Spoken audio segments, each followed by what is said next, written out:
अहम खबर देंगे आपको। समंदर पार पाकिस्तानी पंजाब गवर्नमेंट के पोर्टल से आने का सिलसिला जारी रखें। चेयरमैन तहरीक इंसाफ इमरान खान ने ट्वीट किया है, कहा इस पोर्टल से 24 घंटों में $2 मिलियन से जायद के एहतियात मिले।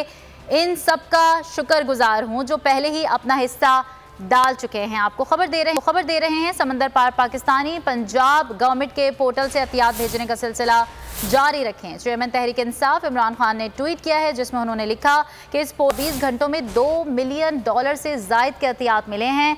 मैं उन सब का शुक्रगुजार हूं जो पहले ही अपना हिस्सा डाल चुके हैं। ओवरसीज पाकिस्तानी सैलाब ज़दगान की इमदाद जारी रखें, एहतियात जमा कराएं। एक बार फिर नंबर 1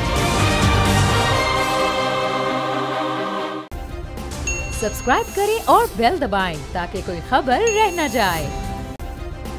सब्सक्राइब करें और बेल दबाएं ताकि कोई खबर रह न जाए।